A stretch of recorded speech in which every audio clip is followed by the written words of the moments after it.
మధ్య పవన్ కళ్యాణ్ ఫ్యాన్స్‌కి, అల్లు అర్జున్ ఫ్యాన్స్‌కి కొంచెం గొడవ జరుగుతుంది కదా! సో, ఎట్లాగనిపిస్తుంది?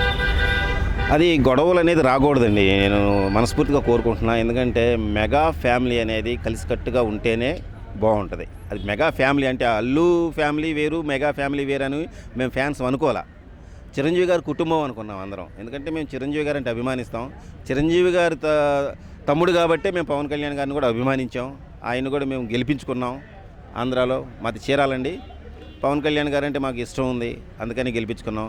అలాగా అల్లు అర్జున్ అంటే ఇష్టం లేదని కూడా చెప్పం. ఇష్టమే, కానీ వాళ్ళు ఇంట్లో కుటుంబ కలహాలను తీసుకెళ్ళి బయట పెట్టడం అనేది కరెక్ట్ కాదు. చిరంజీవి గారు ఒక మాట కూడా చెప్పారు. మనకి ఏదో ఒక ఫిల్మ్ ఛాంబర్లో ఒక సమస్య వస్తే రాజశేఖర్ గారితోటి వస్తే ఏమన్నారు, ఇది మంచిని మైకులో చెప్పండి, చెడుని చెవులో చెప్పండి అని. ఇప్పుడు అందుకే మంచి కాబట్టి నేను మైకులోనే చెప్తున్నా. ఏంటి వాళ్ళ కుటుంబం కలిసి ఉండాలని మనస్ఫూర్తిగా కోరుకుంటున్నానండి. అల్లు అర్జున్ గారు కానీ, మన పవన్ కళ్యాణ్ గారు, అరవింద్ గారు, చిరంజీవి గారు వీళ్ళంతా కలిసికట్టుగా వాళ్ళంతా ఒక ఫంక్షన్లకి వచ్చి వాళ్ళ స్టేజీల మీద చిరంజీవి గారిని గురించి మాట్లాడుతుంటే అల్లు అర్జున్ గారు అయితే కన్నీళ్ళు పెట్టుకుంటారు అసలు మామయ్యని చూసి. ఆయనకు ఆనంద బాష్పాలన్నమాట అవి. చిరంజీవి గారి గురించి ఎవరన్నా చెప్తుంటే మాట్లాడుతుంటే కూడా ఆయన అంత ఆనందపడేవాడు. మరి మేనత్త కదా సురేఖ గారు మేడం. మరి పవన్ కళ్యాణ్ గారిని చిన్నప్పటి నుంచి నా తల్లి అంటాడు పవన్ కళ్యాణ్ గారు అయితే.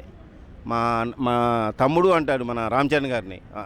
నా కొడుకు, సారీ తమ్ముడా కొడుకు, తమ్ముడు కొడుకే కదా తమ్ముడు, నా తమ్ముడు రామ్ చరణ్ అంటాడు. మరి నా తల్లి సురేఖ అమ్మ, మా అమ్మ, మా వదిన మా అమ్మ అంటాడు.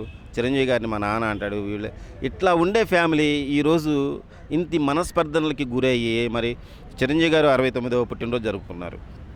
ఇంకా ఆయన ఎలా పెద్దరికం, ఇంటికి కుటుంబానికి పెద్ద, సినిమా ఇండస్ట్రీకి పెద్ద. అట్లాంటి ఆయన్ని వీళ్ళు మనసు కష్టపెట్టడం అనేది మాకు కూడా బాధగా ఉంది. ఫ్యాన్స్ అభిమానులుగా మేము బాధపడుతున్నాం. ఈ సమస్యలు అనేది ఇంకా చిలికి గాలివాన అయ్యేటట్టు పెద్ద పెద్దవి చేసుకొని ఇదంతా వచ్చి ఫ్యాన్స్ కొట్టుకునేటట్టు చేయకూడదు. వీళ్ళు ఏం చేయాలంటే ఫ్యాన్స్ మేమంతా మా ఫ్యామిలీ అంతా ఒకటే. మీరు ఫ్యాన్స్ ఎవరు కూడా ఇట్లా ఒకళ్ళ మీద ఒకళ్ళు నిందలు వేస్తూ మీరు ఈ సోషల్ మీడియాలో పెట్టొద్దు అని చెప్పేసి ఒక పబ్లిక్ స్టేట్మెంట్ ఇవ్వాలి బయటకు వచ్చి. అది అల్లు అరవింద్ గారు కానివ్వండి, చిరంజీవి గారు కానివ్వండి, మన పవన్ కళ్యాణ్ గారు కానివ్వండి, మన రామ్ చరణ్ గారు కానివ్వండి, అల్లు అర్జున్ గారు కానివ్వండి, వీళ్ళంతా కూడా సాయి ధరమ్ తేజ్ అని ఇప్పుడు మెగా ఫ్యామిలీ నుంచి 11 మంది హీరోలు ఉన్నారు. వీళ్ళంతా కలిసికట్టుగా ఉండాలి తప్ప ఇట్లా విడిపోకూడదండి. మాకు ఇష్టం లేదు.